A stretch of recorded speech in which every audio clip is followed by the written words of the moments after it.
Olá, pessoal, e vamos a mais um podcast Glione, porque pensar dói, mas a alienação dói muito mais. Em abril de 2026, acontece uma das transações mais reveladoras da história econômica recente do Brasil. A empresa americana USA Red Earth anunciou planos para comprar a mineradora brasileira Serra Verde, num acordo avaliado em 2,8 bilhões de dólares em dinheiro e ações, buscando desafiar a dominância chinesa na cadeia de suprimentos de terras raras. Traduzindo, os Estados Unidos compraram hoje o subsolo estratégico mais valioso do Brasil. A mina Pelaema da Serra Verde é descrita como o ativo único e único produtor fora da Ásia capaz de fornecer em escala todos os quatro elementos de terras raras magnéticas, juntamente com outros elementos vitais, como o ítrio. E o Brasil? O governo Lula avalia o tema com cautela, citando possíveis desequilíbrios e preocupações com soberania. Cautela. Em 2026, o século XXI está sendo disputado mineral por mineral e o Brasil responde com cautela. Exatamente sobre isso que vamos falar hoje, porque isso não é notícia de economia, é análise de classe internacional, é teoria da dependência acontecendo ao vivo. E é o Brasil como quintal estratégico de um império que está travando sua guerra contra outro império. E nós no meio, como sempre, sem projeto nacional, sem soberania industrial, sem Estado que ouse dizer não. Bora entender. O nome engana. Terras raras não são exatamente raras na natureza. São 17 elementos químicos que aparecem dispersos na crosta terrestre com relativa frequência. O que é raro é encontrá-las em concentração suficiente para extração economicamente viável. E o que é mais raro ainda é processá-las. Neodímio, praseodímio, disprósio, térbio e ítrio. Esses nomes estranhos são petróleo da nova era. São insumos fundamentais de motores de carros elétricos, turbinas eólicas, painéis solares, smartphones, satélites, mísseis de precisão, sistemas de radar, caças de quinta geração, semicondutores, inteligência artificial. O jornalista francês Guillaume Pitron, em A Guerra dos Metais Raros, o lado oculto da transição energética e global, identificou o paradoxo que o Ocidente tenta sistematicamente ignorar. A descarbonização da economia capitalista, a chamada transição verde, não elimina a dependência de mineração destrutiva, apenas desloca essa destruição para países periféricos. A Europa sonha com carros elétricos, o Brasil, o Congo e o Chile fornecem um subsolo que torna esse sonho possível. Isso não é coincidência, é estrutura. O David Abraham, em Elementos do Poder, mostrou que esses materiais criaram uma nova geopolítica de recursos que é tão decisiva para o poder militar e tecnológico do século XXI quanto o petróleo foi para o século XX. E adivinha quem controla a cadeia de terras raras? Pode controlar a infraestrutura do poder contemporâneo. Quem vai controlar isso?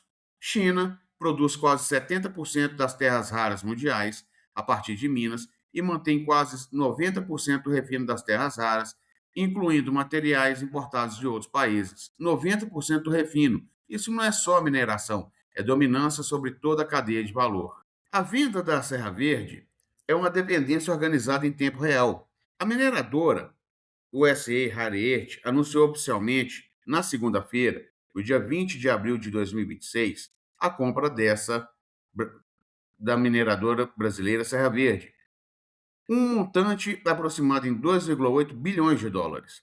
A operação abrange a aquisição de 100% da companhia sediada em Goiás, que detém a mina e a planta de processamento pela EMA, posicionando os Estados Unidos de forma competitiva na cadeia geral de suprimentos. Então, vamos destrinchar isso corretamente. A Serra Verde também informou ter firmado um contrato de fornecimento de 15 anos para vender 100% da produção da fase inicial de sua mina a um veículo de propósito específico financiado por capital público dos Estados Unidos e investidores privados.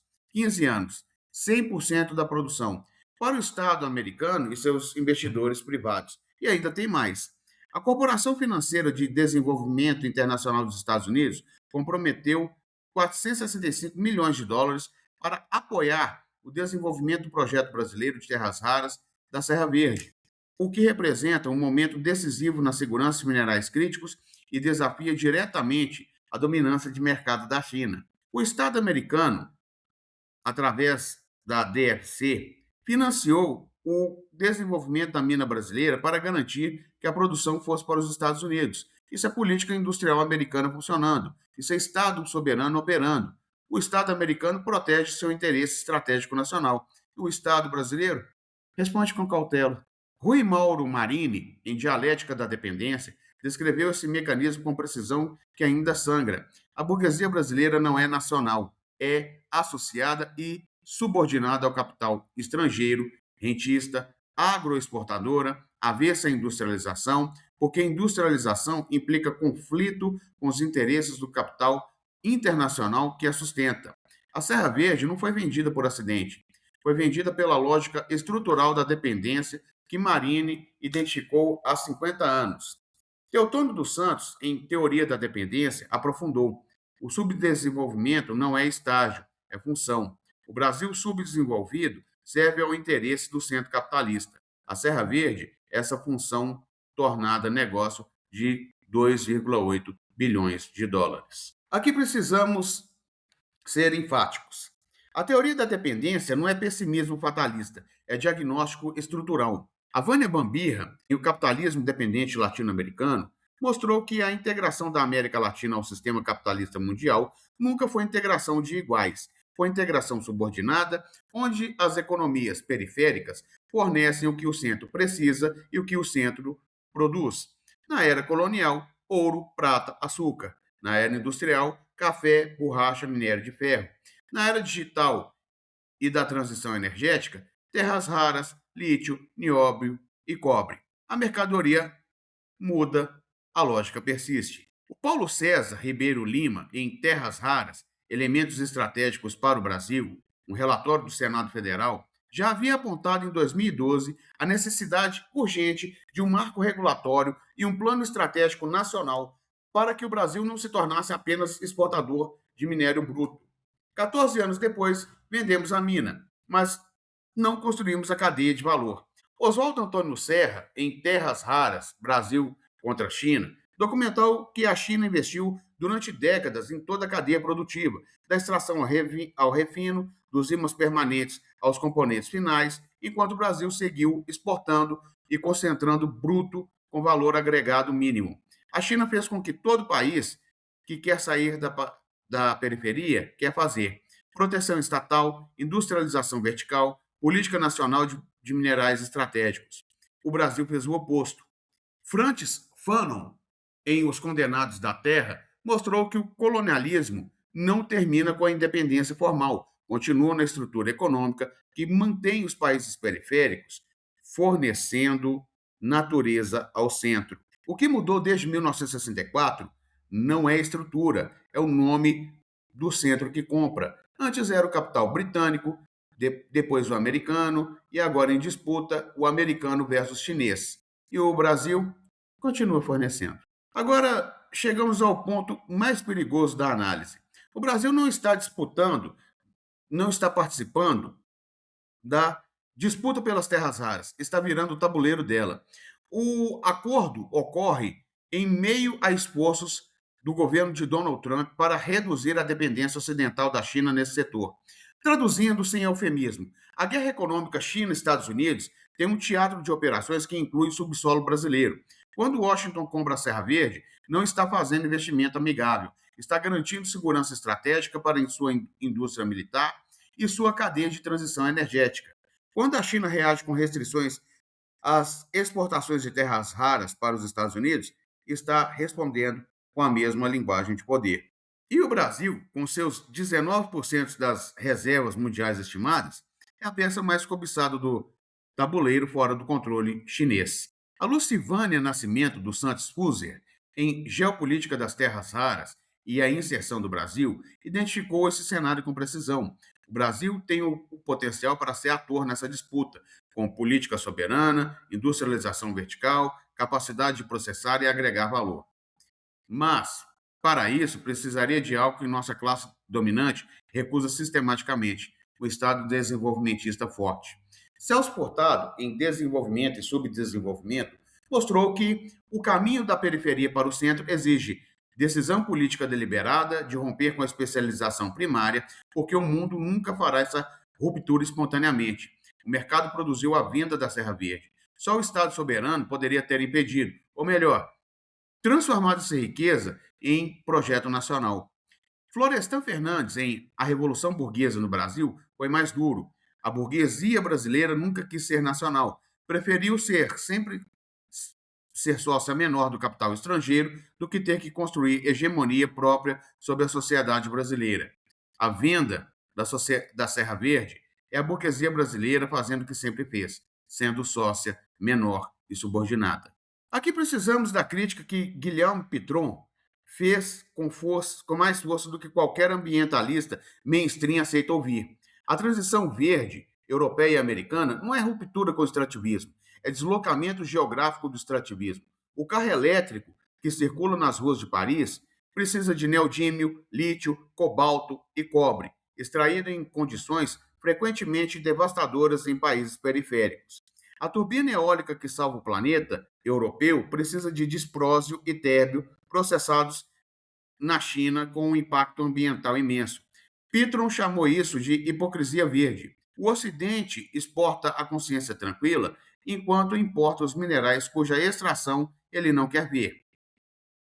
Itzvan Mesaros, em Para Além do Capital, mostrou que o capitalismo é estruturalmente incapaz de resolver a crise ecológica, porque a crise ecológica é produto de sua lógica de acumulação. E a solução verde, entre aspas, dentro do capitalismo, apenas desloca o problema para geografias onde o custo político é menor. No Japão, o filósofo marxista Kohei Saito, em O Capital no Antroponoceno, desenvolveu o conceito de decrescimento ecossocialista.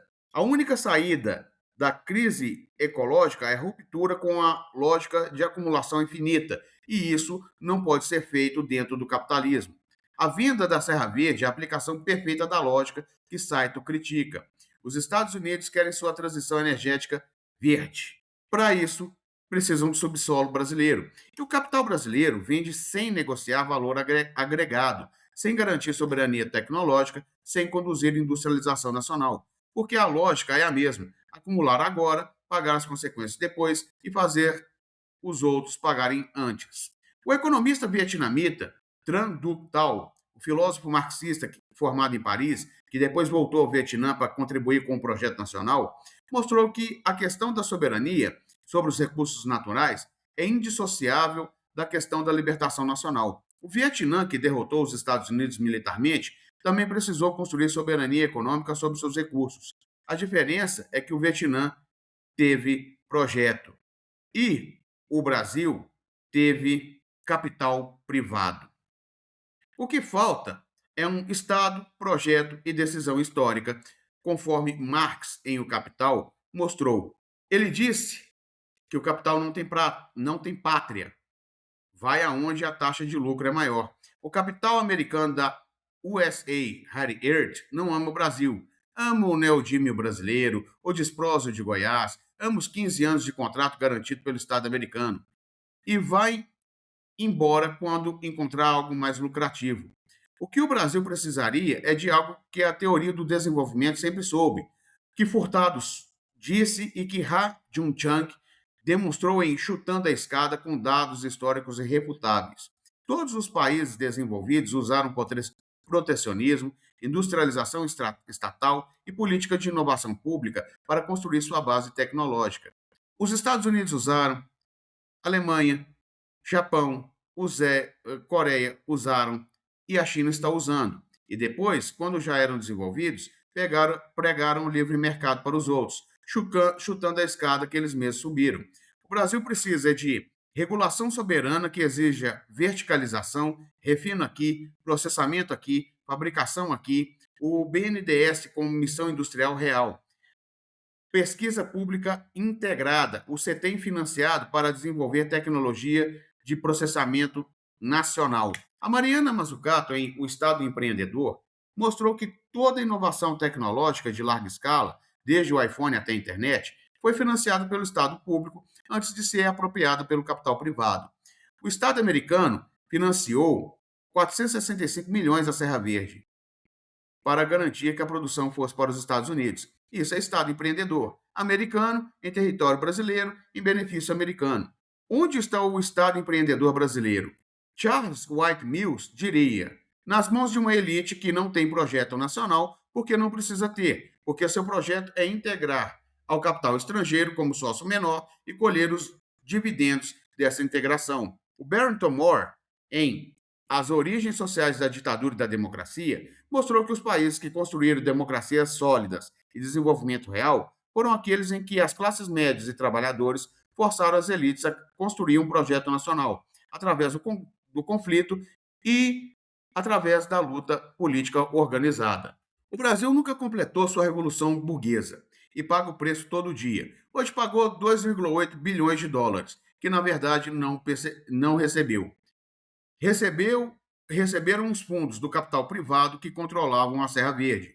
A Denian Capital, Energy and Minerals Group, a Vision Blue. Esses são os beneficiários da venda, não o povo brasileiro, tampouco o Estado brasileiro. O capital financeiro global que encontrou no subsolo brasileiro, mais uma oportunidade de acumulação e vai embora quando acabar. Então vamos fechar com a clareza brutal que esse tema exige. Mudou a tecnologia, mudou o nome do império, mudou a mercadoria, mas a estrutura continua a mesma. Antes era ouro, depois café, depois minério de ferro, agora terras raras. Sempre exportamos futuro e importamos dependência. Marini nos disse: o subdesenvolvimento é função e não estágio. Furtado nos disse: sem decisão política deliberada, o mercado reproduz a periferia. Florestan nos disse: a burguesia brasileira preferiu sempre ser uma sócia subordinada ao capital transnacional. Pitron nos disse: a transição verde é a hipocrisia que desloca a destruição para a periferia. Saito nos disse: só o ecossocialismo rompe com a lógica que produz essa destruição. Chiang nos disse: todos chutaram a escada que usaram para subir. E Mazzucato nos disse: sem Estado empreendedor, não há soberania tecnológica. Marx nos disse antes de tudo: o capital não tem pátria, tem taxa de lucro. E a taxa de lucro de Neodime de Goiás foi suficiente para comprar o futuro energético e militar dos Estados Unidos por 15 anos. A pergunta que fica não é sobre mineração, é sobre poder. É quem controla energia, controla a soberania. Quem controla a soberania, controla o futuro. Quem controla o futuro não precisa pedir permissão a ninguém. O Brasil tem os minerais, mas não tem o projeto. E sem o projeto, os minerais não são soberania, são commodities. E commodities têm dono. Hoje, esse dono tem endereço em Oklahoma. E como sempre dizemos no podcast Castiglione, pensar dói, mas a alienação dói muito mais. Até o próximo podcast Castiglione.